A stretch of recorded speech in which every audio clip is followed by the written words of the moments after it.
অনেক সময় মানুষের হয়, এটা কিন্তু অন্য ব্যাপারে আসবে। আমরা আগে বলছি যে পার্সোনালিটি ফর্ম করে দুইটা জিনিস থেকে, একটা হচ্ছে হেরিডিটি, একটা হচ্ছে এনভায়রনমেন্ট। এটা আমরা বারবার বলছি, সায়েন্সের কথা। তো আগে মনে করা হয়তো যে হেরিডিটি এনভায়রনমেন্ট 50-50, এখন বোধহয় মনে করা হয় যে হেরিডিটিটা বেশি স্ট্রং, মানে মানুষের পার্সোনালিটির ইসের জন্য।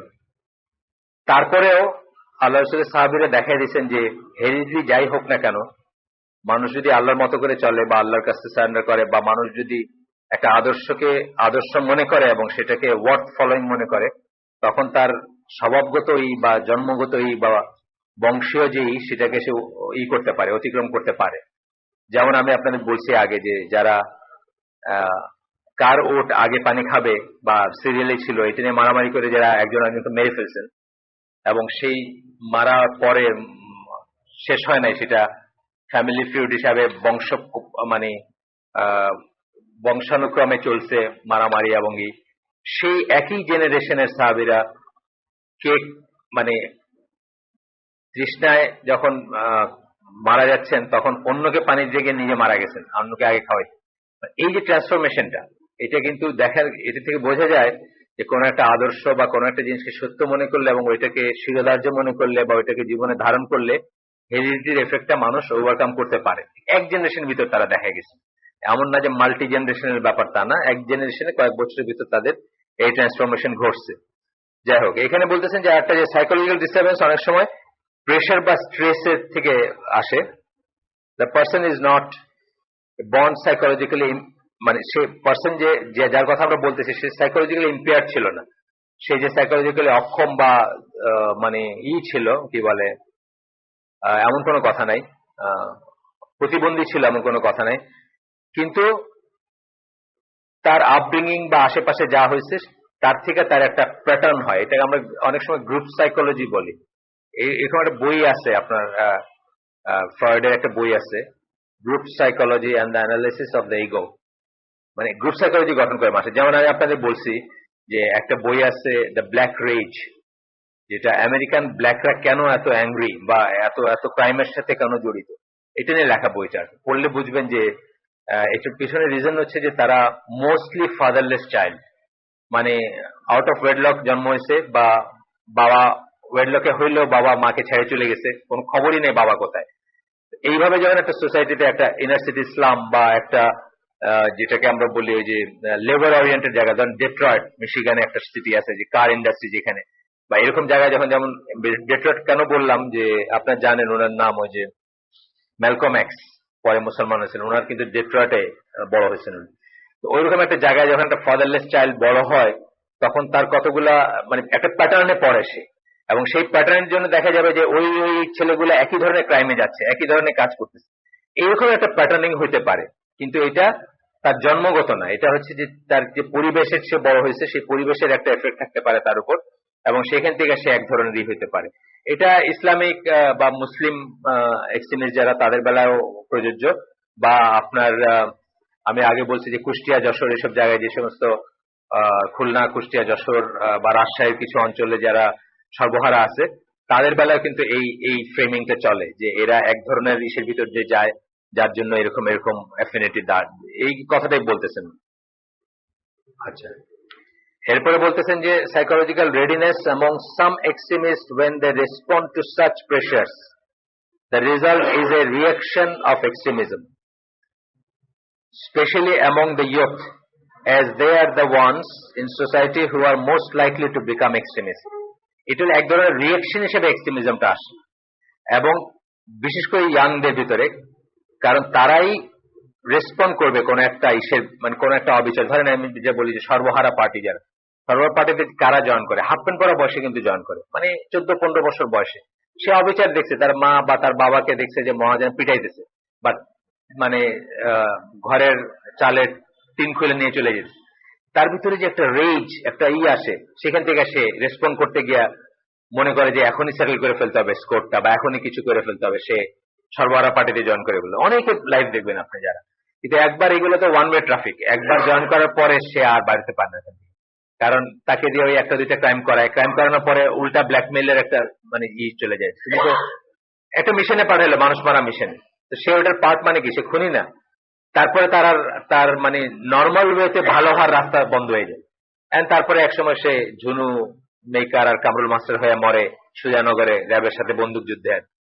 বুঝছেন না, মানে আলটিমেটলি ডাকাইত হয়, ঢুকে হইলো সর্বহারা কমিউনিস্ট ভালো একটা নিয়ত নিয়ে মনে করে যে সমাজের সেই গুলাকে সে প্রতিহত করবে, ক্রাইম গুলাকে বা অবিচার গুলাকে, কিন্তু তার জীবনের শেষ হয় ডাকাইত হয়ে। ওয়ালাইকুম সালাম। এই ব্যাপারটা আর কি মানে বোঝার এবং চিন্তা করার ব্যাপার। তো বলতেছেন যে since they have the ability and potential accompanied with limited experience and little knowledge, এই সব কটা এলিমেন্ট আছে তার ভিতরে। একটা কি হচ্ছে অ্যাবিলিটি এন্ড পটেনশিয়াল, কিসের জন্য, মানে two resist, to stand up, দাঁড়ানোর জন্য বা ইসের জন্য যেটা। আচ্ছা, অ্যাকম্পানিড উইথ লিমিটেড এক্সপিরিয়েন্স, কিন্তু তার এক্সপিরিয়েন্স নাই এবং তার নলেজও নাই। সে সত্য বা ঠিক ভুলকে ডিসার্ন করতে পারে না, মানে একটা থেকে একটাকে আলাদা করতে পারে না। এই স্টেটটা খুবই ডেঞ্জারাস। এই জন্য আমরা এখানে আমাদের ইয়াং ভাইদের বা যখন আমরা আইসিডি ফর্ম করি তখন আমরা বলছি যে ইয়াং মানুষের এক্সেস এনার্জি থাকে কিছু, মানে এক্সেস বলতে যতটুকু দরকার আমার তার চেয়ে বাড়তি কিছু এনার্জি থাকে। ওই এনার্জিটাকে হার্নেস করতে হবে এবং প্রপার পথে ব্যয় করতে হবে, না হলে কিন্তু ওইটা আইদার শয়তানের এলিমেন্ট হবে, নাহলে কোনো একটা অন্য পথ খুঁজবেন। এটা কিন্তু হয়, দেখবেন আপনি যে মানে ওই যে মেয়েদের পিছিয়ে সোহরাওয়ার্দী উদ্যানে ঘুরতেছে, এটাও কিন্তু এক্সট্রা এনার্জি থেকে আসতেছে, তার এনার্জিটা ইউটিলাইজ না। এটা আমি মাঝে মাঝে বলি যে মিলিটারি একাডেমি ঘুরে নিয়ে আসতে হবে, যে আমাদের ভিতরে যারা একটু আছেন, কেন বলি ওইখানে এই যে আমাদের ম্যান একাডেমিতে আমাদের যে জুনিয়র লাইফটা গেছে 1 বছর, যেটা প্রথম জুনিয়র লাইফ, ওইখানে তো এক্সট্রা এনার্জি থাকার কোনো রাস্তাই নাই। 9:30টায় লাইটস আউট হইতো, আমার মনে হতো জুনিয়র লাইফে, আমার মনে হতো চোখটা বুঝলাম এখনই কি বাসি, মানে 5:30টার বাসি বাজছে অলরেডি, বুঝছেন না, কিভাবে ঘুমাইছে, কি যা খাইতাম হজম হয়ে যেত। মানে খাওয়ার একটা আছে না, চয়েস আছে না, এইটা খাবো না ওইটা খাবো, এইগুলো কিছুই ছিল না। খাওয়াটা হচ্ছে তখন ফুয়েল, এটা লাক্সারি না কোনো, বুঝছেন না। জীবনে ওই তো আমার আরেক বন্ধু আছে, জীবনে যা খাই নাই, যে মাসকলার ডাল আমি কোনোদিন খাই নাই।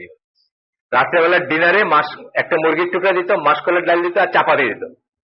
কিভাবে খাইতাম ওইটা, গোগ্রাসে খাইতাম এবং সব হজম, কোনো নাই, কোনো চয়েস নেই। এটা হয় কেন, আপনার যে ওই এনার্জিটা ইউটিলাইজ হচ্ছে ফিজিক্যালি অর আদারওয়াইজ, যেভাবে আপনার রগলা দিতেছে বা যে কারণে, ওইটাই যখন এক্সেস থাকে তখন এটা শয়তানের হয়ে যায়। যদি ওটা হার্নেস করা না হয় বা ওটাকে ইউটিলাইজ করা না হয়, তখন আপনি ওটা দিয়ে কি চিন্তা করবেন, কোন মেয়ের পিছনে লাগা যায়, ফেসবুকে কারে ডিস্টার্ব করা যায়, বা কয়টা অ্যাকাউন্ট খোলা যায়, বুঝছেন না, একসাথে কয়জনের সাথে, বুঝছেন না, এই সমস্ত শয়তানি জিনিসগুলো আসে। এবং সাইড বাই সাইড ওইগুলো আসে যে সর্বহারা পার্টিতে জয়েন করা যায় কিনা, বা একটা বন্দুক বা একটা ছুরি, বুঝছেন না, বা এই গ্যাং ওই গ্যাং, এই সমস্ত জিনিসগুলো আসে যখন এক্সট্রা। হ্যাঁ, গিটার টিটারও আসে, মানে যত রকম আছে, ড্রাগ, এটা সেটা, এগুলোর পিছনে কিন্তু একটাই কারণ। আর এটা হার্নেস করার সাধারণভাবে কোনো নাই, মানে আল্লাহকে ভয় না করলে বা আল্লাহকে না চিনলে, না জানলে, বা ওইভাবে আপব্রিঙ্গিং না হইলে কেন রেজিস্ট করবো আমি, এটাও একটা প্রশ্ন। কেন সবাই আমার নেক্সট ডোর বা সবাই 90% যেখানে এনজয় করতেছে জিনিসগুলা, আমি কেন, আমার একটা রিজন থাকতে হবে যে আমি কেন এটাকে অ্যাভয়েড করবো বা রেজিস্ট করবো। এটা আসতে হবে জ্ঞান থেকে। তো জ্ঞানের চর্চা আসতে হলে ফ্যামিলিতে আপব্রিঙ্গিং বা সারাউন্ডিং থেকে আসতে হবে। এই জন্য আমরা চাই কি যে আমাদের ছেলে মেয়েগুলা ওরকম এসে থাকবে, যে প্রথম দিন থেকে আল্লাহকে ভয় করতে শিখবে, আল্লাহ দেখেন, আল্লাহ শোনেন, এগুলা জানবে, জান্নাত জাহান্নাম সম্বন্ধে জানবে। আমি দেখি তো আমার বাসায় একটা 7 বছর, একটা 5 বছরে আছে, এখনই তারা যে কোনো একটা কাজে জান্নাত জাহান্নাম নিয়ে চিন্তা করে যে এটার এফেক্টে কোথায়, ওইটার এফেক্টে কোথায় যাবে না। মানে একদিন একটা পাড়ায় একটা মিলাদ মার্কা হইতেছে, কেউ মারা গেছে, মানে অনেক জোরে জোরে মাইক বাজায়, তো ছোটটা জিজ্ঞেস করতেছে আমারে, 5 বছর বয়স, এর কি বেদাতি? আমি বললাম যে হ্যাঁ, এটা তো বেদাত, মানে বেদাতি না বলে আমি বললাম যে এই কাজটারও বেদাত। তো বলে কি এরা কি আমাদের মসজিদের লোক? বলে হ্যাঁ। আমি বললাম হ্যাঁ। নেক্সট কোয়েশ্চেন, তাহলে আমরা মসজিদে যাই কেন? আমরা তাহলে বিদাতিদের মসজিদে যাই কেন? ওয়ালাইকুম সালাম। তা আমি বললাম যে দেখো, বিদাতি ঠিকই, কিন্তু এটার জন্য আমরা মসজিদ ছেড়ে থাকতে পারি না। আমাদের এখানে মসজিদ নাই, যদি থাকতো, মানে ওদের ফ্রেন্ডরা আবার আলামিন মসজিদে যায়, এখানে থাকে, আশেপাশে আছে, তো যদি থাকতো আলামিন মসজিদ তাহলে আমরা ওইখানে যেতাম, আমাদের পাশে তো নাই। এই অজুহাতে কিন্তু ছাড়া যাবে না, মসজিদ ছাড়া যাবে না। তো এইটা যে এই যে আপব্রিঙ্গিং এর ফল, মানে আমরা আলহামদুলিল্লাহ এরা বড় হচ্ছে এইভাবে, কিন্তু আমরা তো বড় হইনি।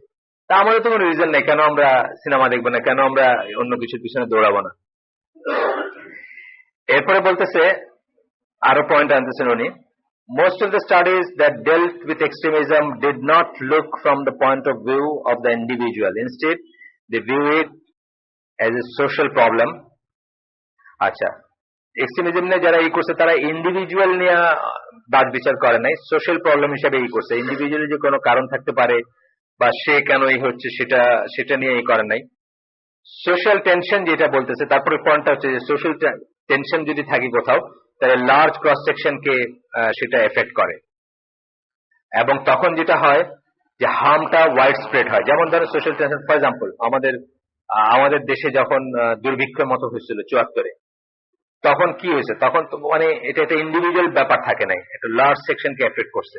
মানুষ তখন একটা ক্লাস ফিলিং আসছে মানুষের ভিতর, যেই সময় ধরেন সর্বহারারা বা তৎকালীন বামপন্থী বা জাসদ বা তারা অনেকটুকু করতে পারছে, বা মানুষকে করতে পারছে, মানে মোবিলাইজ করতে পারছে, অথবা মানুষের ভিতরে ফিলিং গুলো আসছে যে এখন কিছু একটা করা দরকার। সো বলতেছেন যে এগুলো একটা টেনশন যখন থাকে তখন একটা লার্জ ক্রস সেকশনের উপর তার এফেক্ট পড়ে। কিন্তু সাইকোলজিক্যাল ইলনেস যেটা, এটা একজন দুজনের ব্যাপারে লিমিটেড থাকে, এটা ছড়ায় না। আপনার যদি একটা ডিসঅর্ডার থাকে, আপনি যদি সিজোফ্রেনিয়া বা এরকমের জিনিস যদি আপনার থাকে, এটা আপনার ভাইয়ের নাও থাকতে পারে, কিন্তু যখন একটা সোশ্যাল টেনশন থাকে এটার এফেক্টটা অনেক দূর ছড়ায় বা অনেকের ভিতরে ছড়ায় পড়ে, এবং এটা একটা অন্য জিনিসে রূপান্তরিত হয়। এটা ঠিক সাইকোলজিক্যাল ইলনেস বলা যাবে না তখন। তারপরে বলতেছেন যে extremism is a reaction or natural response to the chain of political, cultural and social problem. Political problem হতে পারে, কালচারাল প্রবলেম হতে পারে, সোশ্যাল প্রবলেম হতে পারে। পলিটিক্যাল প্রবলেম হতে পারে মার্জিনালাইজেশন, বা আপনাকে দমন করা হচ্ছে, বা আপনাকে কথা বলতে দেওয়া হচ্ছে না। কালচারাল প্রবলেম হতে পারে যখন একটা কালচার চাপায় দেওয়া হচ্ছে, অথবা একটা কালচারের উপর আরেকটা কালচারে যখন প্রেফার করা হচ্ছে, বা ইচ্ছা করে একটাকে প্রমোট করা হচ্ছে টু ডিমিন দা আদার। আমাদের দেশে যেটা প্রায় হয়ে থাকে এখন, আমাদের মিডিয়া যেটাকে রিপ্রেজেন্ট করতে চায় যে এটা বাংলাদেশের বা আমাদের এই শাশ্বত ইসের কালচার, আসলে এটার ল্যাঙ্গুয়েজই তো বুঝে না 90% বাংলাদেশি মানুষ। আপনি ধরেন আসাদুজ্জামান নূরের একটা ডায়লগ, কথার কথা, এটা কি আমার সিলেটের জনতাপুরের মানুষ এটা মিনিংই তো বুঝে না, এটার অ্যাপিল টেপিল বোঝা তো পরের কথা। বা শামসুর রহমানের একটা কবিতা যেটাকে আপনি চালাই দিচ্ছেন যে এটা এই দেশের মানুষের এটার মিনিং কজন বোঝে? সো এইগুলা হচ্ছে মানে এইগুলার রিয়েকশন হিসেবে অনেক সময় এক্সট্রিমিজম আসে, যখন মানুষ বোঝে যে বা সোশ্যাল একটা প্রবলেম কোনো কিছু আসে আছে। যাই হোক, তারপরে বলতেছেন যে এটার আবার দুইটা দিক আছে। এই লাস্ট পয়েন্টটার যে reaction to natural response of the to the chain of political, culture and social problem. এটা আবার দুইটা পার্ট করছেন, the intellectual and practical phenomenon that are affecting the members of a specific society. Intellectual এবং যেটা আমরা একটু আগে বললাম, যে ধরেন এই যে আপনি আমাকে বোঝাই দিচ্ছেন যে শামসুর রহমানের কবিতাটা আমাদের সবাই প্রাণের কথা, আসলে তো মোটেই তা না। শামসুর রহমান বলে না, ফর দ্যাট রিজন আপনি ধরেন হুমায়ুন আহমেদের উপন্যাস কথার কথা, এইটা আসলে গণমানুষের বেলায় যাবেন কত পার্সেন্ট মানুষের রিপ্রেজেন্টেটিভ, 1%-এরও না। এটা হচ্ছে নাগরিক, বুর্জুয়া বা একটু সুবিধাভোগী যাদের এই লাক্সারি আসে এইসব নিয়ে চিন্তা করার, বা আত্মহত্যা করার লাক্সারি আছে না একটা, ওইটা যাদের আছে তাদের কাছে খুব এটাই হবে। অন্যকে আমি পড়ি না তো, ওনার বই পড়ি না, বহু কত 30 বছর হবে বা আরো বেশি হবে।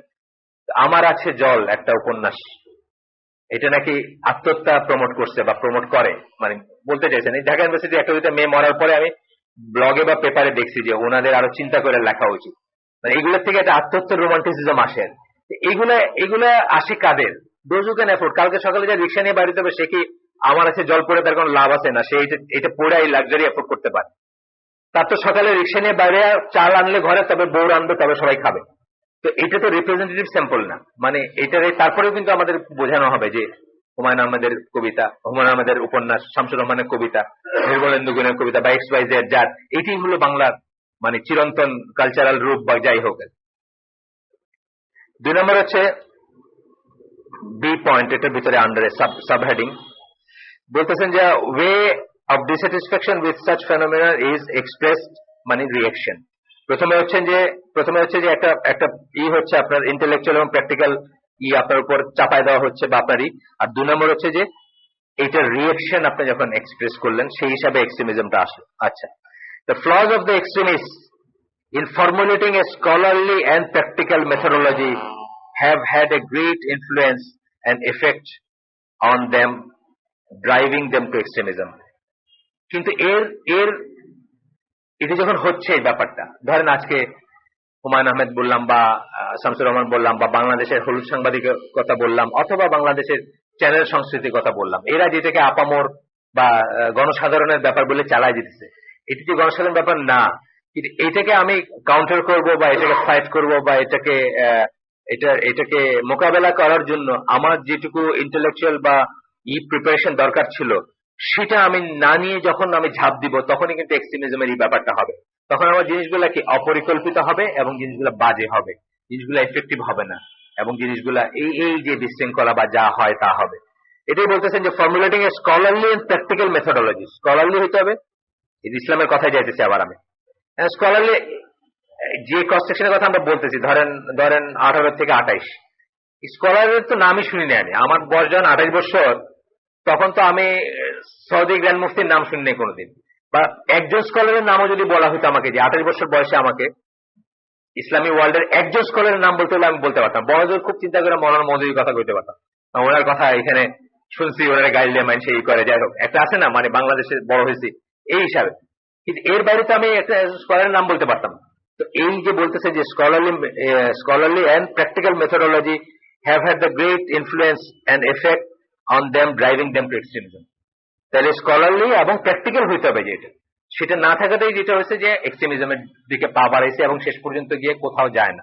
আব্দুল্লাহ জাহাঙ্গীর তার ইসলামের নামে জঙ্গিবাদ বইতে কি বলছেন যে এই আজ পর্যন্ত ইসলামে যত এক্সট্রিমিস্টই হয়েছে একদম তিনি মানে হাসাসিনদের থেকে শুরু করছেন, বাতিনি শিয়াদের অ্যাসাসিন কথাটা যেখান থেকে আসছে, আর শেষ করছেন তাকফির ওয়া হিজরাতে, ওই যে ইসের কি বলে আপনার ইজিপ্টের যে জামাতুল মুসলিমিন, যে একটাও কোথাও গিয়ে পৌঁছায় নাই, মানে কোনো রেজাল্ট আসে নাই বা কোনো এন্ডে পৌঁছে নাই বা কোনো পরিকল্পিত যে কোনো একটা মানে রিফর্ম হবে বা রিফর্ম না হোক মানে টুয়ার্ডস ইসলাম ফিরে যাবে, গোয়িং ব্যাক টু রুট বা একটা রিভাইভাল হবে, কিছু হয় নাই, শুধু ক্ষতি হয়েছে।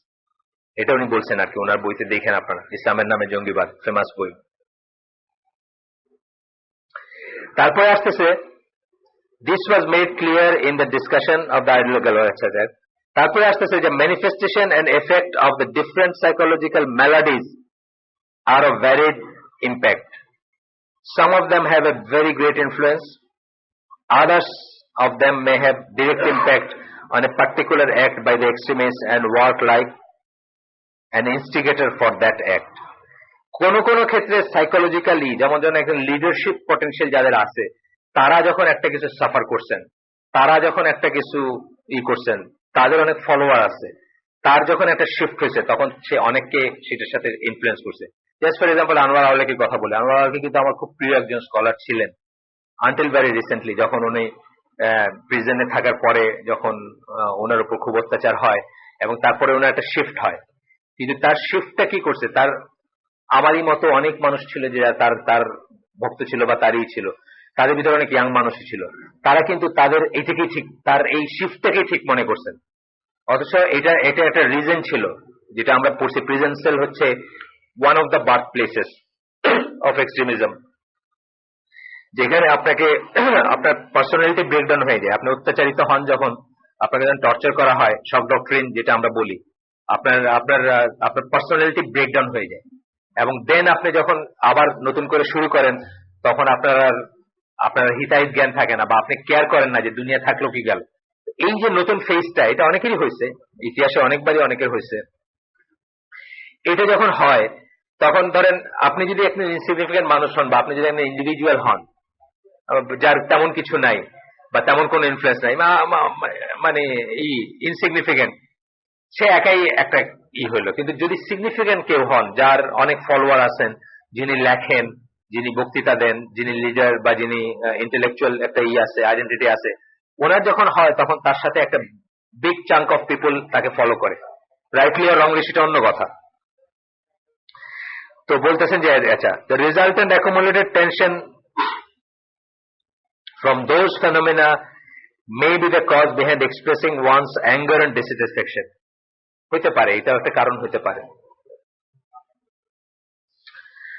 এখন এই রিসার্চার্স যারা এসব নিয়ে রিসার্চ করছেন, অনেকের নাম আছে, আমি নামগুলো পড়তেছি না, অ্যারাবিক নাম, অ্যারাবিক বই আপনার পড়েও, একটা ইংলিশ আছে, জিলিস ক্যাপেলের কথা আছে, ফ্রেঞ্চ একজন ইসলামিস্ট, ইসলামিস্ট মানে ইসলামিস্ট না, ইসলামিসিস্ট আর কি, মানে ইসলামিক স্টাডিজ নিয়ে যিনি করেন আর কি। তো ওনার নাম আছে এখানে। এছাড়া বাকি সবই আরবিক বই আর কি।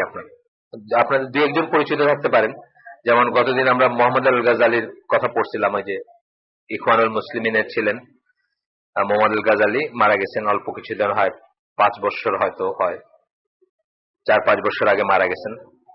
ওনার কথা পড়ছিলাম। এরকম দুই একজন হয়তো চিনবেন, কিন্তু অনেক ম্যাক্সিমাম চিনবেন না। এই জন্য আমি রেফারেন্স গুলো যাচ্ছি না। যাদের সুযোগ আছে তারা হয়তো বইটা কালেক্ট করতে পারেন। এই বইটা ওয়ার্থ কিপিং। আর এটার উপর একটা লেকচার সিরিজ আছে, জামাল জারাবজর। এই বইটা তার ট্রান্সলেট করা, এবং তার লেকচার সিরিজ আছে এক্সট্রিমিজমের উপরে। তো ওইটাও আপনারা শুনতে পারেন চাইলে। আমাদের এখানে বোধহয় আছে, এই যে আইসিডির কম্পিউটারে আছে লেকচার সিরিজটা। আচ্ছা, গেল। দুইটা অ্যাপ্রোচের কথা বলতেছেন, দুইটা ডিফারেন্ট অ্যাপ্রোচ। সব রিসার্চকে আমরা যদি সামারাইজ করি বা সব রিসার্চকে আমরা যদি করি, কনক্লুশনে নিয়ে আসি, একটা হচ্ছে reducing all of the tensions and phenomena into one event or issue. For example, one researcher says that the roots of the ideology and movement of extremism lay in Arab defeat in 1967 war with Israel. মানে ধরেন সবকিছুকে একটা কজের ভিতরে নিয়ে আসা। যেমন একজন researcher বলছেন যে 1967 সালে ইসরায়েলের কাছে ডিফিটটা হলো রুট কজ অফ এক্সট্রিমিজম, যত এক্সট্রিমিজম। অ্যাকচুয়ালি ওই ইসরায়েলের কাছে ডিফিটটা কিন্তু হয়তো একমাত্র কজ অফ এক্সট্রিমিজম না, কিন্তু ওইটা যে সাংঘাতিক রকম একটা ফ্যাক্টর ছিল ইসলামী ওয়ার্ল্ডে, এটা কিন্তু অস্বীকার করার উপায় নেই। কারণ ওই সময়টার পরে অনেক মানুষ ইমান হারাইছে। অনেক মানুষ মনে করছে যে আল্লাহ তো ওয়াদা করছিলেন যে আমাদেরকে ইহুদিদের এগেনস্টে বা কাফেরদের এগেনস্টে অলওয়েজ নুসরা, যেটাকে বলে, সাহায্য করবেন। ভাই, কোথায় আল্লাহর ওয়াদা? তাহলে বোধহয় আল্লাহ নাই, বা আল্লাহর ওয়াদা মিথ্যা, বা কোরআন বা এই সবকিছু নিয়ে তারা সন্দেহ প্রকাশ করে তারা নাস্তিক, কাফের মুশরিক হয়ে গেছেন, বা এথিস্ট অথবা সেকুলারিস্ট হয়ে গেছেন। এটা কিন্তু একটা ট্রেন্ড ছিল। আবার আরেকজন লোক চিন্তা করছেন যে আল্লাহ যাদেরকে ওয়াদা করছিলেন আমরা বোধহয় সেই জাতি বা সেই মানুষ নাই। এটা হলো আরেকদল লুকিং ইনসাইড, যারা একদল লুকিং উইদিন বলতে পারি আমরা। একদল লোক দে লুক উইদাউট, বাইরে তাকায় দেখছে যে কই আমাদের তো কিছু হইলো না, আমাদের মাইরা মানে ভূত বানায় দিল, কিছু তো আসলো না আল্লাহর তরফ থেকে। এটা সত্যি কথা। এই ডিফিটটা খুব হিউমিলেটিং ছিল, খুব হিউমিলেটিং ছিল। মানে আমার আব্বা পলিটিক্স খুব ভালো বুঝতেন না। আমার আব্বা বলতেন যে মুসলিম ওয়ার্ল্ডে যে পপুলেশন তখন ছিল, সবাই যদি গিয়া খালি এক মুঠ মাটি খেয়ে মরে যেত, তাহলে ইসরায়েলের মানচিত্র আর থাকতো না। জাস্ট এক মুঠ মাটি গিলা ফেলবে ওইখান থেকে। মানে এত মুসলিম পপুলেশন। মানে আমার আব্বা না বুঝেই বলতেন না, লেমেন্স পয়েন্ট অফ ভিউ থেকে। আসলেই এবং খুব হিউমিলেটিং ছিল ব্যাপারটা, এবং এটা অনেকে নিতে পারেনি। নিতে না পারে দুইটা হয়েছে, আমি বললাম যে একটা হয়েছে যে তারা ইমানে হারায় ফেলছে, তাহলে এগুলো কিছু না, জোর যার মূলক তার, সেকুলার হইলে, ইন্ডাস্ট্রিয়ালাইজ হইলে, নিউক্লিয়ার আর্সেনাল থাকলে বা মানে গান থাকলে আমরা পারতাম, নাই দেখে পারিনি। ওরাই সব উন্নতি তাদেরই, সব টাকা পয়সা তাদের, সব মিডিয়া তাদের, সব যা এখন বলে অনেকে। আরেকদল লোক তারা ভিতরে তাকায় দেখছে যে তাইলে বোধহয় আল্লাহ যাদেরকে ওয়াদা করছেন আমরা সেই মুসলমান না।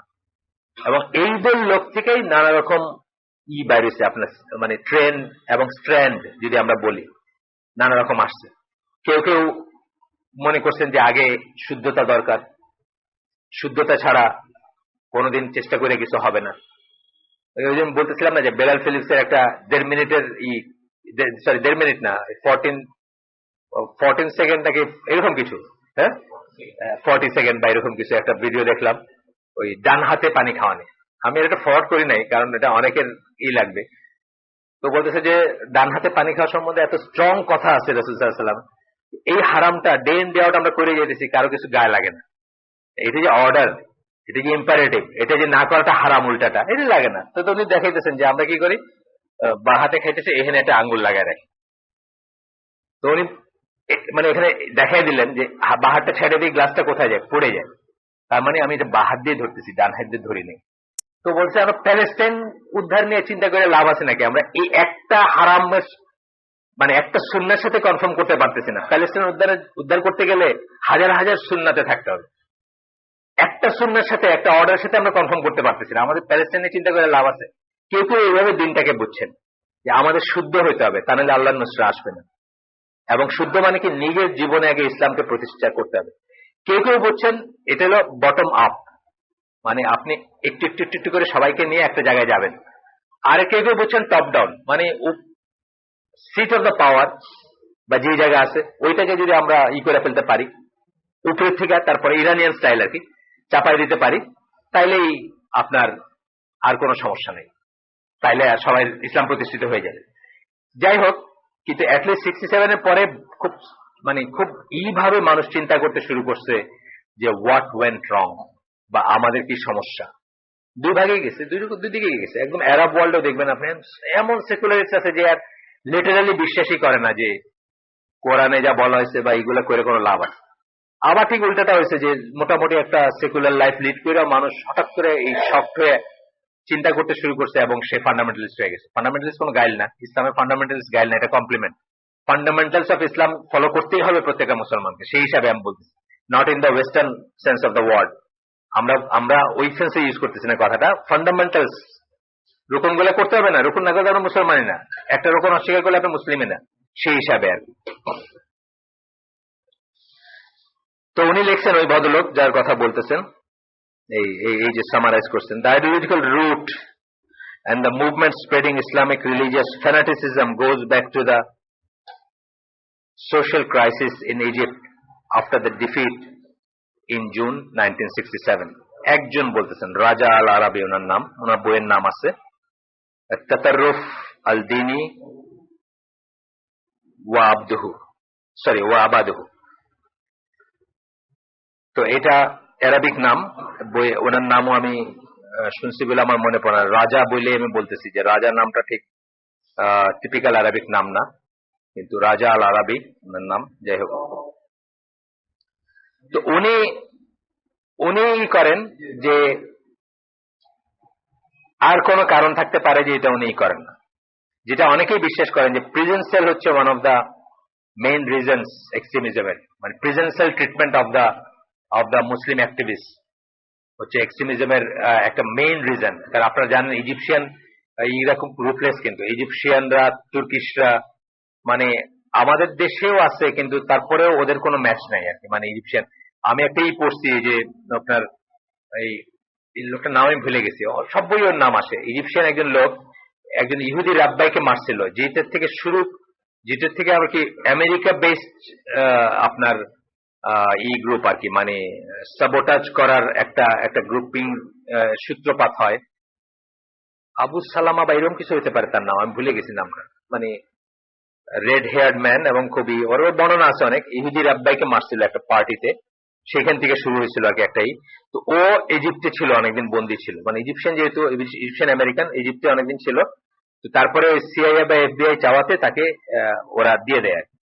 তো যেদিন যে প্লেনটাতে করে, একটা মিলিটারি প্লেনে করে বোধহয় ওরা নিয়ে আসা হয়েছিল কায়রো থেকে, তো ওই প্লেনে উঠানে যারে পাইছে সবাইকে চুমা দিছে, সব আমেরিকানদের। এই ঘটনাটা লিখছে, কেন চুমা দিছে, ওই যে টর্চার করছে ইজিপশিয়ান সেলে, ওইটাও কল্পনাও করতে পারে না, কারণ ওর তো আমেরিকান, ও তো আমেরিকা থাকছে অনেক বছর, এবং ওইটার থেকে যে সে মুক্তি পাইছে, এই জন্য সিআইএ বা এফবিআই এর কাছে আইসাও চুমা দিছে সবাইকে আর কি, কপালে চুমা দেন ওরা এক ধরনের করে, ওরকম যে তাকে তারা ফ্রি করছে ওইখান থেকে।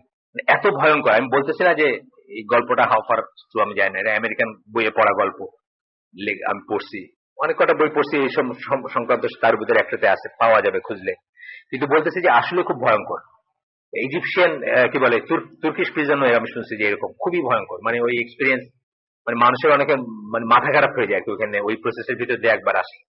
আপনারা 80s বানানো একটা মুভি আছে, আমি মুভি দেখতে বলতেছি না আপনাদের, জাস্ট বললাম, এটা একটা ক্লাসিক ছিল, মুভি ছিল, মিডনাইট এক্সপ্রেস।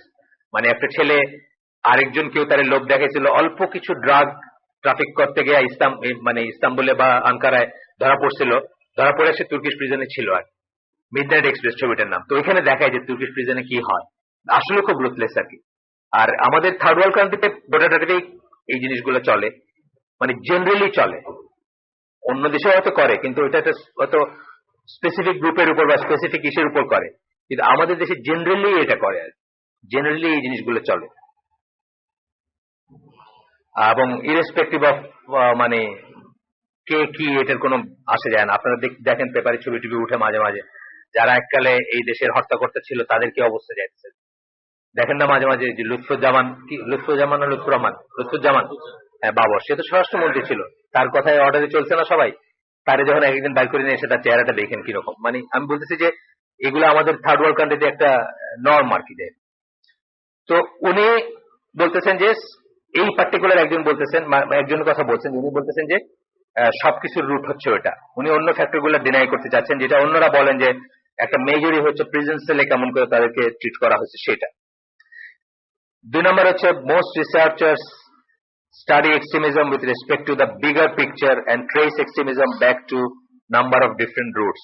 কিন্তু বেশিরভাগই মনে করেন যে একটা সিঙ্গেল ফ্যাক্টর না, অনেক অনেক কিছু কারণ বা অনেক কটা ফ্যাক্টর একত্রিত হয়ে তারপরে এক্সট্রিমিজমের আসে।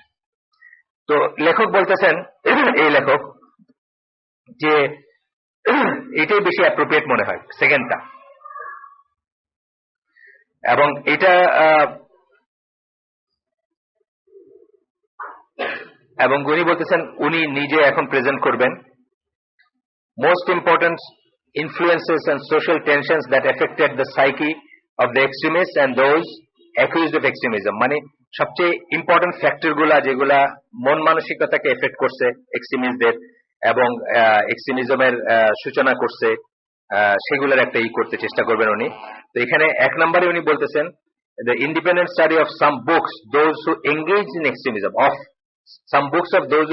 extremism যারা এক্সট্রিমিজমে নিজেদেরকে জড়ায় ফেলছেন তাদের কিছু বই স্টাডি করবেন উনি, বা ওইখান থেকে করবেন। যেমন ধরেন ফর এক্সাম্পল সুকরি, তাকফির বা হিজরার যিনি প্রতিষ্ঠাতা, ওনার কিন্তু লেখালেখি আছে।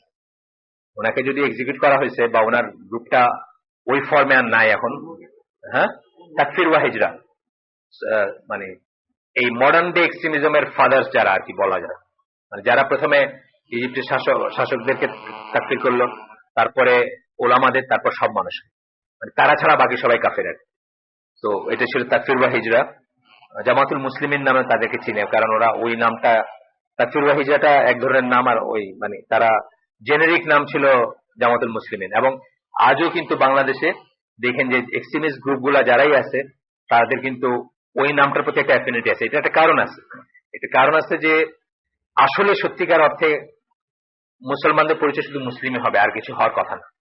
আল জামা যেটা, যদি কোনোদিন আল্লাহ করেন আবার বা হয়, বা এখন না থাকলেও আসলে সেটাই হবে আর কি, মানে আল জামা হবে জামাতুল মুসলিমিন, মুসলমানদের জামা। কিন্তু এখন স্কলাররা, আলবানি সহ সব স্কলাররা বলেন যে এখনকার পটভূমিতে এই কথাটা কোনো মিনিং নাই, কারণ জামাতুল মুসলিমিন কথাটা বলার মিনিং নেই, কারণ দের ইজ নো সাচ জামাত। আল্লাহ রসুল যখন বলছেন আল জামাত, তখন একটাই জামাত ছিল, সেটা হলো মুসলমানদের জামাত। এর বাইরে যে সে কাফের। আল্লাহ রসুলের যে জামাত, তার বাইরে সে কাফের না, হয় ওই জামাতে আছে নাহলে সে কাফের। কিন্তু এখন কি হয়েছে, এখন ধরেন হাফিজ আল আসাদ বা তার ছেলে বাশার আল আসাদ, সেটা আলেওয়াইটস শিয়া। আপনি যদি তাকে জিজ্ঞেস করেন তার পরিচয়, সে কি বলবে? মুসলিম বলবে। আলেওয়াইটস শিয়া কি? আলীকে গড মানে, কিন্তু আল্লাহ মানে, গড ইনকারনেট মানে, মানে হুলুল, যেটাকে আমরা বলি রক্তে মাংসে আল্লাহ। আল্লাহ রক্তে মাংসে আসেন, যেমন কৃষ্ণ যেরকম হিন্দুরা মানে, আলেওয়াইটস শিয়ারা ইকে মানে। সো আপনাকে আর তাকে যদি কেউ এক ট্রিটমেন্ট দেয়, এটা কি ফেয়ার হলো নাকি? পরিচিতিটা ফেয়ার হলো না? অনেক মানুষকে বিপদগামী করবে না? আলবানি লিখলো মুসলিম ঠিক, আর বাশার আল আসাদ মুসলিম ঠিক। তা আরেকজন মুসলিম চিন্তা করলো যে বাশার আল আসাদের কাছ থেকে আমি আলবানির মেথোডোলজি শিখে নেই না কেন, আলবানির কোথায় পাবো? এটা কি ঠিক হবে? এটা ঠিক হবে না। সুতরাং আলবানি বলছেন, আলবানি রিফিউট করছেন এটাকে, যখন তাকে বলা হয়েছে যে আপনারা এইসব নাম বলেন কেন, আপনারা এইসব নাম বলেন কেন, সালাফি মেথোডোলজি, হ্যান্ড মেথোডোলজি, তখন বলে যে এই জন্য বলি যে কেবল মুসলিম বললে এখনকার, তখন বোঝা যেত যা যে আল্লাহ রসুলের জামাতটাই বোঝা যেত, তার বাইরে কোনো মুসলিমও ছিল না, তার বাইরে কোনো জামাতও ছিল না। আর এখন আপনার শত শত জামাত, যার ভিতরে এই যে দ্রুজ এন্ড আলেভাইটস এন্ড ইসমাইলিস শিয়া, মানে সবই মুসলিম, সবাই তো টিকমার্ক মুসলিম, আগা খানি তারাও মুসলিম। এবং যারা জানে না ওয়েস্টার্নরা, তারা তো আরো আরো বেশি ইগনোরেন্ট, তারা তো মানে রীতিমতো ওদের রাইট নেই। কাদিয়ানিরা কেন আমরা অমুসলিম বলবো, এটা নিয়ে তারাই বেশি ফাইট করে। তো সেইখানে আপনার জামাতুল মুসলিমের কথাটা মিনিংলেস হয়ে যায়, আনটিল আনলেস আপনি বলেন যে আপনার মেথোডোলজি কি, আপনি যে রাসূল সাল্লাল্লাহু আলাইহি ওয়াসাল্লাম মেথোডোলজির উপর আসেন সেটা যদি যতক্ষণ ক্লিয়ার না করতেছেন। তো যাই হোক, তাকফির বা হিজরার কথা আবার ফিরে যাচ্ছি, যে তাদের বই থেকে বলতেছেন যে কিছু বলবেন। আর 2 নম্বর বলতেছেন, I have also taken into account the opinions of those who have written on these topics. একটা হলো তাদের নিজেদের বই থেকে নিয়েছেন, আর যারা এইসব টপিকের উপর লিখছেন তাদের থেকে নিয়েছেন। Those who think that some phenomena and tensions have an effect on extremism, কোন একটা টেনশন বা কোন একটা ইস্যু থেকে এক্সট্রিমিজমের উপরই আসছে। তারপরে উনি I shall only present the most important factors in brief summary, সবচেয়ে ইম্পর্টেন্ট ফ্যাক্টর গুলাকে উনি ছোট ছোট করে এখন একটু বলবেন। এইগুলো কিন্তু চলতেছে গত অনেকদিন ধরে, মনে হবে অনেক যারা অনেকদিন ধরে ক্লাসে আছেন মনে হবে একই কথা হচ্ছে, আসলে একই কথা না, সরে সরে যাচ্ছি আমরা, এখন জিরোইং এর দিকে যাচ্ছি। তারপরে এখানে অনেক স্ট্যাটিস্টিক্স আছে, আপনারা দেখবেন যে করে দিচ্ছেন, টেবিল আছে অনেক, গ্রাফ আছে অনেক। যেমন আমি বলতেছিলাম যে ওয়েস্টার্নাররা করছে যে তাদের মতে যে এক্সট্রিমিজম, তারা যেটাকে বলে সেই এক্সট্রিমিজমের ফ্রেমিং করছে যে ইলেকট্রিক্যাল ইঞ্জিনিয়াররা বেশি প্রোন। এটা তারা দেখছে, ইলেকট্রিক্যাল ইঞ্জিনিয়ার বেশি প্রোন, মানে ওইটাতে ভালনারেবল বেশি, তারাই বেশি এক্সট্রিমিস্ট হয়। মানে শিক্ষা দীক্ষা এবং প্রফেশন ওয়াইজ তারা দেখছে। এটা ওয়েস্টার্নারদেরই, তারা যেটাকে এক্সট্রিমিজম মনে করে, ইসলামিক এক্সট্রিমিজম, সেটার গ্রুপিং করছে তারা। যাই হোক, তো ইনি বলতেছেন এখন 1 নম্বর হচ্ছে ডোমেস্টিক সিচুয়েশন। ডোমেস্টিক সিচুয়েশন, ভিতরের আমরা যে পরিবেশ প্রতিবেশ আছে মুসলিমদের, সেটা সিচুয়েশনের জন্য একটা, আবার বাইরের সিচুয়েশনের জন্য এফেক্ট আসবে, সেটা আলাদা। Sharia of Allah was not applied as the law in most Muslim lands, as the Sharia was forced out and replaced by man-made laws. এই সিচুয়েশনটা প্রমোট করছে, এক্সট্রিমিজমের জন্ম হইছে এইটাতে। এই বোধটা কিন্তু আমরা আগেই পড়ছি, এই বোধটা কিন্তু থাকতেই হবে। এটা ফরজ এবং ওয়াজিব যে আল্লাহর শরিয়া অ্যাপ্লাইড হইতে হবে, এবং মানে আল্লাহ ছাড়া, আল্লাহ হচ্ছেন একমাত্র বিধানদাতা, এটা কিন্তু হইতে হবে। কিন্তু এটার আমরা কি করব, হোয়াট উই শুড ডু, এখানে গিয়ে সমস্যা হয়ে গেছে। বিশ্বাস কিন্তু এই যে এখানে বললো না হাকিমিয়ার আমরা ডেফিনেশন পড়ছি না, হাকিমিয়ার এই বিশ্বাসটা সবাই থাকতে হবে, কিন্তু আমরা কি করবো এই সিচুয়েশনে, এখানে গিয়ে সমস্যা হয়ে গেছে। তো বলছেন যে ডোমেস্টিক সিচুয়েশন কি, যে শরিয়া অ্যাপ্লাই অলমোস্ট সব, মানে অলমোস্ট কোন মুসলিম ল্যান্ডে শরিয়া অ্যাপ্লাই হয় নাই বা হইতো না যখনকার কথা বলতেছেন, যে বইটা যখন লেখা হয়েছে বা আগের পরের কথা। শরিয়া ওয়াজ ফোর্সড আউট, বরং শরিয়াকে খেদায় দেওয়া হয়েছে। আমার দেশে সেম, আমার দেশে বুঝা হোক না বুঝা হোক সেম। আর কোথায় একদম সুপরিকল্পিত ভাবে, যেমন ধরেন আলবেনিয়া তো এক সময় একটা মুসলিম দেশ ছিল, কমিউনিস্ট হয়েছে, তার মানে কি একদম রুট থেকে এভরিথিং ওয়াজ গিভেন আউট। আমাদের দেশে ধরেন নাই করে শেষ পর্যন্ত ইনহেরিটেন্সটা ছিল, বিয়েটা ছিল, বা কিছু কিছু ছিল, ওইখান থেকে সব খেদায় দিচ্ছে আর কি, মানে যেহেতু তারা কমিউনিস্ট হয়েছে। B, Islam and its teaching had become strange and unfamiliar to in many Muslim lands. এটা আমরাই বুঝতেছি না, স্ট্রেঞ্জ না? আমি যখন ব্লগে ঢোকে বলি যে দুর্গা পূজার শুভেচ্ছা জানানো যাবে না, কত মানুষ খেপে যায় আমার। আপনি এত মিন কেন, এত ন্যারো মাইন্ডেড কেন আপনারা? আপনার কি একটু মানে ইসলাম কি এত ন্যারো নাকি? আল্লাহ কি এত সংকীর্ণ নাকি? হ্যাঁ, আল্লাহ কি এত সংকীর্ণ মনে? আল্লাহ কি উদার না? যে আমার নেক্সট ডোর নেইবার প্রত্যেকদিন দেখতেছি, ওর পূজার দিনে আমি একটা শুভেচ্ছা দিতে পারবো না, আমার ডাকলে আমি যাইতে পারবো না দেখতে, ওটা খাওয়াইলে খাইতে পারবো না, আল্লাহকে তো মিল নাকি? এত স্ট্রেঞ্জ হয়ে গেছে এগুলা, বিকজ এগুলা যে ফরজ, এগুলো যে ওয়াজিব, এগুলো যে অলঙ্ঘনীয় জিনিস, এগুলো যে হারাম, হালালের করা, এই জিনিসটা আমরা না জানতে ভুলে গেছি। এই জন্য একজন ওয়েস্টার্ন স্কলার আছেন, মানে মহিলা, লায়লা নাসিবা, উনি বলেন যে কাফের শব্দটা একজন মানে মুসলমানের ডেইলি কয়েকবার করে উচ্চারণ করা উচিত। কারণ কাফের না বলতে বলতে মুখ দিয়ে আমরা এখন বলতে লজ্জা পাই, কেমন জানি শোনায়। মানে একজন লোককে আমি একজন হিন্দুরে কাফের বললাম, আমি আমার একটা দেখা লিখছি যে কাফের কোনো গাইল না, মানে আমি বলছি যে কাফের থেকে কোনো মুমিন যেরকম কোনো কমপ্লিমেন্ট না, এটা মুমিনটা এই সেন্সে কমপ্লিমেন্ট না, যে মুমিন হচ্ছে একটা পরিচিতি, একজন এই জিনিসে বিশ্বাস করে। কাফের হলে একজনের পরিচিতি এই জিনিসে অবিশ্বাস করে, এটা গাইল হিসাবে না নিলে হলো। এটা একজনের মানে বিশ্বাসগত স্ট্যাটাস। মুমিন হচ্ছে বিশ্বাসগত স্ট্যাটাস, কাফের হচ্ছে বিশ্বাসগত স্ট্যাটাস, অ্যাগনোস্টিক হচ্ছে একটা স্ট্যাটাস, বুঝছেন না, ফ্রি থিঙ্কার্স একটা স্ট্যাটাস, এথিস্ট একটা স্ট্যাটাস, এরকম একটা স্ট্যাটাস হিসেবে নিলে হয়, গাইল হিসেবে না নিলে হয়। এবং বাংলাদেশে কাফেরটাকে গাইল নেবে, কিন্তু এথিস্টটাকে গাইল নেবে না। এথিস্টটাকে মনে করবে আমাদের কমপ্লিমেন্টই জানাইলো, মোটামুটি বা মুক্ত মনা বললে একটা কমপ্লিমেন্টই জানাই, কিন্তু আসলে তো ব্যাপারটা একই। ইসলামিক পয়েন্ট অফ ভিউ থেকে কাফের আর এথিস্টের ভিতরে কোনো তফাৎ নাই। সুতরাং এটাকে এভাবে না নিলেই হলো, এটা কিন্তু গাইল না কোনো। এই জন্য মহিলা বলছেন যে দিনে কয়েকবার করে আমাদের কাফেরকে কাফের বলা উচিত আর কি। উচ্চারণ করতে করতে আমরা কি করবো যে না, যে ডিফারেন্স বিটুইন দেম এন্ড আস, আনালে কিন্তু ডিফারেন্স থাকে না। ওই আপনার মনে হবে যে আল্লাহ কি এত সংকীর্ণ নাকি, আমি কি একটা পূজার দিনে একটা ই দিলে কি আসে যায়। আমাদের সোনার বাংলাদেশ ব্লগ তো হলো ইসলামপন্থীদের ব্লগ। এইবার এই মানে এই যে লাস্ট যেটা হইলো, রাস্তায় মাইটের খায়া, এবার ওই ব্যানারটা নাই। গতবার তো 10 দিন ধরে দুর্গাপূজার ব্যানার ছিল, সকল মতের মিলন মেলাতে 10 দিন ধরে ওই দুর্গার ওই এক চোখালার ওই আছে না 3 চোখালা ছবির ব্যানার ছিল 10 দিন ধরে, সকল মতের মিলন মেলা। তো দেশের 13%, 14%, তো তাদের কি আমরা শুভেচ্ছা জানাবো না? এইবারে আসে নাই ব্যানার, এই ঘটনার পরে আর আসে নাই। যাই হোক, Islam in its comprehensive form covering all aspects of life, এটা একেবারেই অপরিচিত হয়ে গেছে, except 1 or 2 places. সৌদি আরবের মতো দেশে কতটুকু ইমপ্লিমেন্ট হয় আল্লাহ জানেন, কিন্তু অন্তত মানুষের রিয়েলাইজ করে যে এটা লাইফে সবকিছু খাওয়া, এটা রিয়েলাইজ করে, এটা আমি খুব ভালো করে জানি, কারণ আমার খুব নিকট আত্মীয় ওখানে থাকেন ফর ইয়ার্স, এবং যারা ওইখানে ইসলামিক সার্কেলে যারা ওইখানে রিলিজিয়াস লোকের সাথে যারা মিশেন, তারা বোঝেন যে এটা ওরা মনে বোঝে আর কি।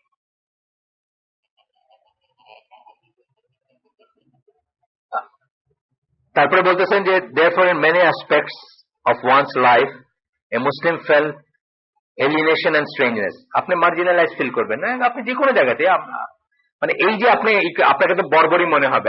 আমি যে অ্যাপার্টমেন্টে থাকি, আমার নেক্সট ডোর নেইবার হচ্ছে হিন্দু, 20টা অ্যাপার্টমেন্ট আছে, সবাই তার মিষ্টি খাইছে, সবাই তার শুভেচ্ছা জানাইছে, সবাই তার হয়তো পারলে পূজাও দেখতে গেছে, একমাত্র আমি যাইনি। তা আমি মার্জিনালাইজ হব না? সে চিন্তা করবে এই লোকটা জঙ্গলি, না জানতে আমি জঙ্গলি হয়ে গেলাম। তো এইটা অনেক সময় মুসলিম সাইকিতে একটা বড় করছে, এফেক্ট ফেলে, স্পেশালি ইয়াং জেনারেশনের ভিতরে, মানে নিজের দেশে আপনি অ্যাপার্টেড হয়ে যেতেছেন আস্তে আস্তে। অ্যাপার্টেড বলি মানে যেটাকে বলি ওই যে বর্ণ বৈষম্যের শিকার। ভেরি সুন আপনি অলরেডি হয়ে গেছেন, ভেরি সুন আপনি মানে আপনার একটা টেস্টিমোনিয়াল যদি কোনো বিধর্মী লেখা দেয়, তাহলে ইট উইল ক্যারি ওয়েট। এই দিন আসতেছে আপনার। আমি আগের দিনও বলতেছিলাম যে আলাউদ্দিন আজকে আমার কোনোদিন দেখছে নাকি, কিন্তু সে আমার টেস্টিমোনিয়াল লিখে দিচ্ছে, not subversive of the state or of the discipline, মানে আমি তাদের সিস্টেমের ভিতরে আছি। দাজাল ইন্টিগ্রেসে যেটা বলছে, মানে আমি তাদের সিস্টেমের ভিতরে আছি। তো ভেরি সুন আপনাকে বিধর্মী লিখে দিবে যে উনি ঠিক আছেন, উনি ঠিক আছেন, এটা হইলে আপনার ওই সিস্টেমের ভিতরে আছেন, আসবে। হ্যাঁ, অথরিটি বা হ্যাঁ, মানে উনি ঠিক আছেন, মানে সে সার্টিফাই করবে ঠিক আছে। The stance taken toward Islamic wave included the following. এখন যখন একটা পুনর্জাগরণ হলো, যে 67 যুদ্ধের পরে বললাম, এটা ঠিক, কিন্তু এটা কিন্তু একটা টার্নিং পয়েন্ট। ওই ডিফিটটা ইসরায়েলের কাছে, ওই ডিফিটটা একটা টার্নিং পয়েন্ট গোটা মুসলিম ওয়ার্ল্ডে, সত্যি কথা, এটা অস্বীকার করার উপায় নেই। ওই পরে যে পুনর্জাগরণ শুরু হইলো কিছুটা, বা যাই হোক এখন পর্যন্ত চলতেছে, এটাকে মোকাবিলা করতে, বা এটার প্রতি ডিফারেন্ট আসলো, মানে কে কিভাবে নিল এটাকে। এক নম্বর হচ্ছে the use of force and terror, ইজিপ্টে যেটা হইল আর। As the Islamic movement in some Islamic countries face great pressures including prison, torture, execution and expulsion, particularly ইজিপ্টের বেলায় প্রযোজ্য, সিরিয়ার বেলায় প্রযোজ্য অনেকাংশেই, ইরাকের বেলায় প্রযোজ্য, অনেক দেশের বেলায়। এটা ঠিক আমাদের দেশের বেলায় ওইরকম প্রযোজ্য না, বিকজ আমাদের দেশ দূরে থাকাতে ওয়েভটাও দেরিতে আসছে, আর আমাদের ইসলামও তো বুঝছেন তো, সুফি টুফি মিলায় ভ্যারিয়াস ফরম্যাট। আমাদের এখানে ওয়েভ নিয়ে বিচলিত হওয়ার কিছু নাই, এখনো নাই, তখনও নাই। আর that was definitely one of the roots of extremism. এইটার থেকে কিন্তু এক্সট্রিমিজমের জন্ম হইল। এক্সট্রিমিজম মানে ইসলামের পরিভাষায় যেটাকে আমরা এক্সট্রিমিজম বলি, সেটা জন্ম হইলো এখান থেকে, একটা রুট কিন্তু এটা। আমি এগুলো নিয়ে অনেক পড়ছি, অনেক কটা বই পড়ছি। পোর্ট্রেট অফ ইজিপ্ট, ম্যারিয়ান ভিভার্স লেখা একটা বই, বা আপনার নো গড বাট গড একটা বই, একজন ইজিপশিয়ান খ্রিস্টান মহিলার লেখা, বা অনেক কটা বই পড়ছি আমি ইজিপ্টের উপরে আর কি, বা ইজিপ্টে কি হয়েছিল বা ইজিপ্টে কি হচ্ছে তার উপরে। এক্সট্রিমিজম বা এরকম কথা আসলেই, মানে ওয়েস্টার্ন ওয়ার্ল্ডে ইজিপ্টের কথাটা 1 নম্বরে আসবে, হয় 1 নম্বরে আসবে, বিকজ ওইখান থেকে অনেক কিছু সূত্রপাত, অনেক কিছু শুরু। তো এটা বলতেছেন যে as initiated the idea of fighting the system and repelling the oppression by use of force. That was definitely one of the roots of extremism. ওইটাই ছিল একটা root of extremism. 2 নম্বর বলতেছেন unsubstantiated accusations and ridicule were hurled by the media, যেটা আমাদের দেশে চলতেছে এখন, দেরিতে হলেও চলতেছে। অ্যাকিউজ করা আপনাকে যে কোনো কিছু, যে কোনো ইসে পারলে, মানে এটা একটা ইসলামিক রুট আছে কিনা এটা খুঁজে বাইর করা, যে কোনো ঘটনা। মানে ওই যে রুমানা কারে কামড়ায় ফেললো না ওর হাজবেন্ডে নাক কান, এটারও পারে নাই আর কি, এটার পারে নাই, মানে পারলে এটারও ওখানে ঢুকাইতে হবে। পরিমলান হিন্দু তারা তো আর ওখানে নেওয়া যায় না, পারলে ওটারও নিয়ে যেত। মানে যে কোনো কিছুকে একটা ইসলামিক কালার দেওয়া, আমাদের মিডিয়া করতেছে না হলুদ সাংবাদিকতা আমরা যেটা বলি, এবং রিডিকিউল করা, রিডিকিউল তো করতেছে। আমি দেখি না টিভি অনেক বছর, কিন্তু আমি তো জানি কি দেখানো হয়তো, ওই লোকগুলাই তো করতেছে। এখনো টেলিভিশনের সাথে আছে না রামেন্দ্র মজুমদার, তেজস্বী মজুমদার, কোন না কোনো ফর্মে পীযূষ বন্দ্যোপাধ্যায়, এরাই তো আছে। এরা হয়তো বুড়ে হয়ে গেছে এখন, কিন্তু এরাই তো পিছনে তো এরাই আছে। সেই হুমায়ুন আহমেদের নাটক লেখে, নাইলে তার মতোই আর কেউ লেখে, কি মামুনুর রশিদ, এরা তো একই কথা বলবে। এরা কি করে, রিডিকিউল করে না আপনার ইসলামিক, এটা ফাইন একটা রিডিকিউল করবে আর। হ্যাঁ, এবং আপনার এই যে মারা গেল কয়েকদিন আগে তারেক মাসুদ, যারা নিয়ে আমি ব্লগে একটু ঝগড়াঝাটি করলাম মানুষের সাথে, এর মাহাত্ম কি ছিল? ইসলামকে রিডিকিউল করার জন্য তো সে এত এত এত বড় নামী একজন মানুষ, জাতীয় চরিত্র, তাই না? তো বলতেছে যে those accused of being involved in Islamic movement বা আন্দোলনে অ্যাকিউজ যারা, তাদেরকে নিয়ে কি করে আপনার, তাদেরকে রিডিকিউল করা, তাদেরকে করা। মানে জামাত ইসলাম ফর এক্সাম্পল, এখন মানে জামাত ইসলামকে সাংঘাতিক বিলিফাই করছে, তা আমি বুঝি। যেটা আসলে যাদের একটু বুদ্ধি আছে তাদের বোঝা যাচ্ছিল Jamaat is no more a danger. আচ্ছা, যে দলটা ডেমোক্রেসি করতে চাইতেছে, ইলেকশন করতে চাইতেছে, যে দলটা আমেরিকান স্পেশাল রাষ্ট্রদূত আসলে, মানে স্পেশাল দূত যখন আসে স্টেট ডিপার্টমেন্টের, যারা স্যুট টাইপের আগে গিয়ে দেখা করতে চাইতেছে, তাদের তো কোনো বিপদ আছে বলেন আপনি? এগুলো তো আহম্মক, শুধু তারা মানে অপাত্রে অনেক পয়সার সময় শ্রম দিচ্ছে আমি মনে করি, কিন্তু তথাপি তারা কিন্তু ভিলিফাই করেই যাচ্ছে যে কোনো কিছু একটা হইলে। এটা মানে জামাতের একটা কিছু, কিন্তু আসলে যদি তাদের বুদ্ধি থাকতো একটু, মানে অ্যাকচুয়ালি ব্যাপার হচ্ছে কি, তাদের গড যেটা, কাফের মুশরিকদের গড যেটা, বা কাফের পন্থীদের গড যেটা, ওই গডের একটা উপর একটা ভালো গ্রিপ আসছে এসেদের জামাতিদের, হুইচ ইজ মানি, পয়সা, সম্পদ। তারা চিন্তা করতেছে যে অনেক সম্পদ হয়েছে, তাইলে বোধহয় আমাদের উল্টায় দিবে, আমাদের গদি উল্টায় দিবে। যে অ্যাকচুয়ালি সম্পদ দিয়ে কি গদি উল্টাবে? আমরা এই যে ওই মজলিসে ইসলামের হিস্ট্রি পড়তেছি, ওই যে উত্তরাম মজলিসে, মানে আপনি অবাক হয়ে যাবেন যে মানে কিভাবে 1:10 থেকে 1:3 ছিল রেশিও। 33টা যুদ্ধে কোনো ডিফিট নাই, আট পেটা খায়া, জাস্ট আট পেটা খাওয়া। 33টা যুদ্ধে কোনো ডিফিট নেই। এবং তারপরে যখন বড় যুদ্ধের পরে পার্সিয়ানদের ইসের পরে এসে মদিনার মসজিদের সামনে সব সম্পদ গুলাকে জড়ো করে ঢাইকা রাখা হয়েছে, যখন ওটা কাওয়ার স্বর্ণ হয়েছে, হযরত ওমর কাঁদতেছেন কেন জিজ্ঞেস করছেন আব্দুর রহমান ইবনে আউফ, বলছে যে এই যে স্টার্ট অফ ফিতনা, এই যে সম্পদটা হইল, এটার সাথে এনভি আর জেলাসি আসবে, স্বার্থপরতা আসবে, এবং এই থেকেই ফিতনা শুরু হবে, বুঝছেন না? আমরা তো এটাতে ট্রাস্ট করি নাই কোনোদিন ট্রেডিশনালি, এখন আমরা ট্রাস্ট করতেছি। আর আমাদের আতেলরা, এই যে আবেদ খান বলেন আর যেগুলো আছে আর কি, মতিউর রহমান, এরা চিন্তা করছে যে আরে আমাদের গড় তো ওদের দখলে এখন, মানে সম্পদ। ইসলামী ব্যাংক দেখতেছে শত শত হাজার হাজার কোটি টাকারই, কি জানি কখন উল্টায় দেয় আমাদের। এটি যেহেতু উল্টাবে না, তারা যে উল্টানোর ভয় করে, এই উল্টানো পয়সা দিয়ে উল্টাবে না, এটা পয়সা দিয়ে উল্টানোটা সুন্নাহ না, কোনোদিন উল্টাবে না। তো তারা এদেরকে ফ্রি রাখতে পারতো আর কি, আমি বলতেছি। মানে শুধু তারা অনেক কষ্ট করতেছে। হ্যাঁ, মানে তারা শুধু কষ্ট করতেছে, তারা এটা বুঝে নাই, তারা সাংঘাতিক বিলিফাই করে। আমি যে ব্লগে টকে দেখি কিছু একটা হইলেই জামাত, কিখানে যে কোনো কিছু হোক জামাত, মানে এটা একটা করছে। এবং এটা ক্রেডিট দিতে হয় যে over the period of time তারা, তাদের যারা কবি, তাদের যারা সাহিত্যিক, তাদের যারা সাংবাদিক, তারা গ্রেট কাজ করছে আর কি, এটাকে করছে রিয়েলি। যাই হোক, এরপরে পয়েন্ট বলতেছেন, ইসলাম its practice and preaching was restricted while leaving the door open to secularists. আজকেও এবং তখনও, এখন আমাদের দেশে আসছে, বাট এই ওইসব দেশে তো আগের থেকে শুরু হয়েছে।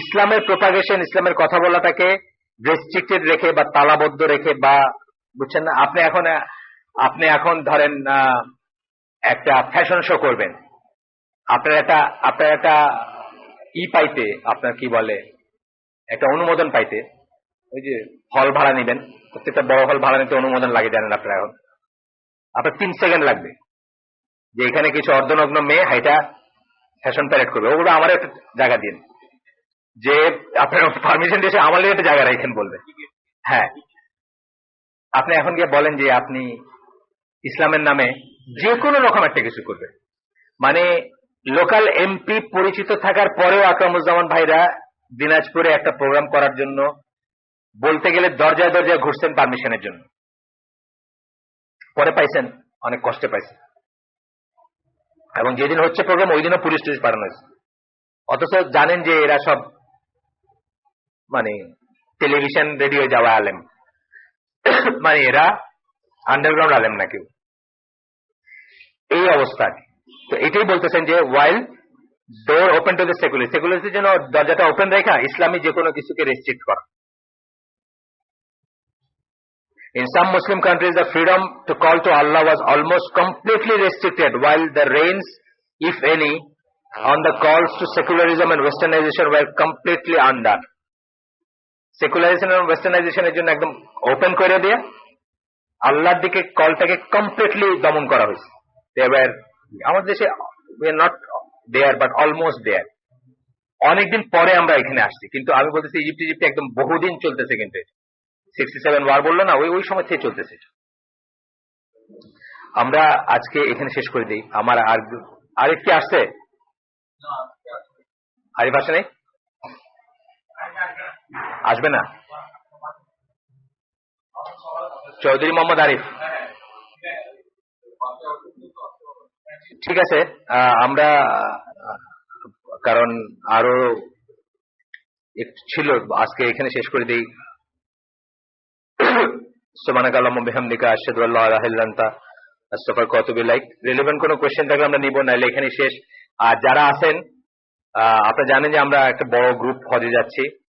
পার্টিকুলারলি আমার নিজের থেকে আমি মাফ চেয়ে নিচ্ছি সবার কাছে যদি কোনো কষ্ট দিয়ে থাকি কারো মনে, কারণ আমার ওয়ে অফ স্পিকিং হার্শ, অনেক সময় হয়তো কারো মনে কষ্ট লাগতে পারে ডিরেক্টলি অর ইনডিরেক্টলি, মাফ সাফ করে দেন। আর গিবত, যেটা গিবত বলতে আমি বলি যে গিবত তো অনেক বড় কিছু না, গিবত খুব ছোট জিনিস। এই যে আসিফের মাথায় চুল নাই, এটা আরেকজনকে আমি বললাম, এটাও একটা গিবত হইতে পারে এবং আসিফের কষ্ট লাগতে পারে। তো এই ধরনের কথা তো আমরা বলেই থাকি, মানে যদিও পরিচিতির জন্য এই ধরনের একটা কিছু বলাটা জায়েজ, কিন্তু একজন লোকে চিনাইতে পারতেছেন দেয়ার 3 আসিফ, তা আপনি বললেন যে এই চুল কম যে আসিফ তার কথা বলতেছে, এটা কিন্তু জায়েজ, এটা বললাম আগে। কিন্তু তারপরেও আমি যখন বলতেছি যে ওই যে তারপর আসিফ শুনলে আসিফের কষ্ট লাগতে পারে, মানে গিবতের আমি ডাইমেনশনটা বলতেছি, এরকম ছোট কথাও গিবত হতে পারে, এবং গিবতের মাপটা কিন্তু পার্সনের কাছ থেকে চাইতে হবে, তাহলে এটা অনাদায়ী থাকবে। সুতরাং আপনারা মাফসাফ করে দেন আমাদের সবাইকে। আমি, আমার ওয়াইফ আসিফ মাহমুদ, সাজিদ, উনি, এরকম একটা গ্রুপ যাচ্ছি আর কি। সবাইকে মাফ করবেন ইন জেনারেল, পার্টিকুলারলি আমি নিজের থেকে, কারণ অন্যরা মাফ করে লাভ না যদি আমার মাফ না হয় আর কি, সেই জন্য। আর দোয়া করবেন যাতে আল্লাহ আমাদের ইন্টেনশন কবুল করেন, এবং রাসূল সাল্লাল্লাহু আলাইহি ওয়াসাল্লাম একটা দোয়া যে রিয়া মুক্ত, মানে দেখানো এবং শোনানো মুক্ত হজ যেন করতে পারি। তো আপনারা দোয়া করবেন যেন আল্লাহ কবুল করেন এবং আমরা যেন ভালো মতো সবকিছু করতে পারি। যাদের ওযু নাই তারা ওযু করে নিতে পারেন, আমরা ইনশাআল্লাহ। হ্যাঁ, দোয়া তো অফকোর্স অবশ্যই করা।